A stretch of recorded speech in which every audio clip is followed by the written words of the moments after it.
This is just a guide plate that they look at. If the girl is under 12, almost never a dad will get custody if they're on equal footing. A boy under the age of 5, a dad will almost never get custody if the boy is under the age of 5. Even if the mom and dad get along with each other, even if it's a lovely divorce.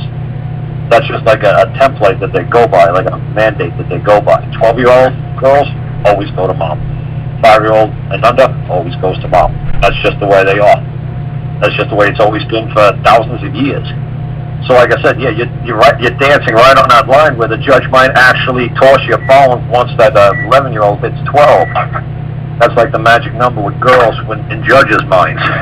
And 5 is the magic number for boys in judges' minds. That a dad could do just as good as a job with a boy who's 5, 6, 7 years old that a mom could do. Right. He's not nursing anymore.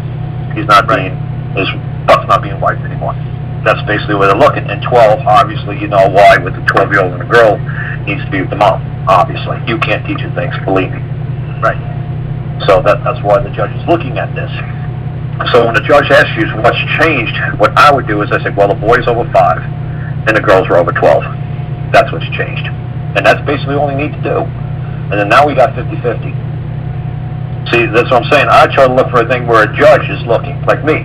If I was a judge, and this is all I'm looking at, and like I said, these guys boo and hiss me on my show all the time, I said, look, dude, this isn't my belief. This is Bible stuff I'm going on. This is stuff that goes back thousands and thousands of years, 5 and 12. I'm sorry, that's just the way it is. He's like, well, no, that could be just as... I was like, look, maybe they can. I know as I am a man, I can't do it. I would much rather have a girl under the age of 12, 13 with the mom. Believe me. The boys 5 and over, we got it made. We don't need her no more. She could drop dead for all. I mean, the boys got it covered. So, like I said, that's what I would do with a judge, because that's the number one thing he's looking for. He's looking for the age. In a judge's eyes, that's the first thing they look for. What's different? Well, the child got older. Good. How old? 6 and 13. Lovely. So see, that's what the judge first looks for. I mean, the judges are just practical. They don't know you from a ham sandwich. They don't know who you are. They don't care who you are. They just want to know that, look, you know what? This is basically the roadmap that we were led to believe that this works. And I want to try to maintain, it's called status quo. That's job one for the judge, is to maintain status quo. And you have to basically convince them why it should not remain the way it is.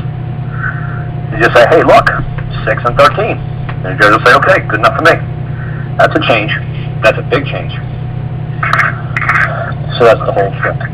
So you say the girls should be over 12? Over 12. Yep. And the boys have to be over 5. Yep. Well, I'm just saying, this is, if you're asking me, like I said, two of my friends are judges, and, you know, obviously I've talked to my friends a lot, and these are just simple things that every judge looks for. Okay. And I'm just telling you, that's what they're looking for. They, like I said, you're just another number on a docket. They couldn't care less. So when the paperwork comes by, how old's the kid? 6 and 13, great. Dad has equal access, fine. And then we work from there. And then you're going to have to start explaining that you have the capacity to actually devote that much time to being with the child. Right. You have the capacity to be home. You know, like I said, I work with some women, and they couldn't get custody of the kid because they had to be home for the child to come off of the school bus. Right. And the judge was like, well, if you can't make time from your busy day to be there when the child comes off the school bus, we might as well leave the kid in foster care, where the foster care parent is there to be there for the child to come off the school bus. So the woman actually went out and she modified her time of work. She actually quit like a job where she'd make $15 an hour to get a job she made $10 an hour, so she'd be home when the school bus came. But it's so funny, when she did that, the judge said, okay, great. Now you got a job where you'll be home at 3 o'clock, but you're making $500 less a month. You can't pay for that lifestyle. You're going to have to, we can see that your bills, you're not going to be able to swing this. So you're basically just bullshitting us. And you're taking this low-paying job just to get the kid, and we think you're just going to be a latchkey kid, and you're going to go right back to your old job. So no, you know, we're not buying your bullshit. So the lady's like, that didn't work. So see, that's what I'm saying. The judges, they're a tricky lot, man, especially when, like I said, when you and your wife combined, man, 1 and 1 became 1. 1 and 1 to become 2. So that the child kind of dilemma is always like a tricky thing, because it's your property and it's your wife's property, but you say, wait a second, the property is exclusive to one and one alone from all other society. That's right. But the only way you could deal with the child thing, you have to split the baby in half, literally, right, to share that property. So, that, like I said, that's a unique situation in our culture. But so is the only other one I can explain other than that with the child is when people say to me, "What do you think about like the right to bear arms or like concealed weapons?" I said, "Well, in law, to conceal a weapon is a death sentence."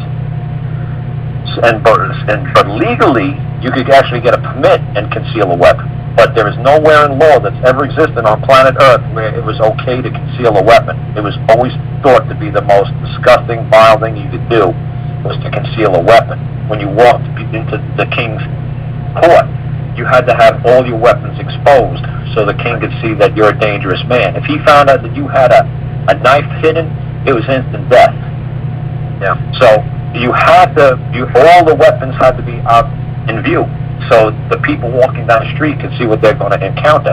But in this society, we believe it's better to keep society, delusional by concealing the weapons. That it's all safe to walk down the street. Nobody's carrying weapons, and underneath the codes, everybody's carrying weapons. See, so that's the only where in law that it's backwards, other than, like I said, with a child. That in law, it's always unlawful to conceal a weapon, but it's always legal. You can legally conceal a weapon. But in law, it's funny,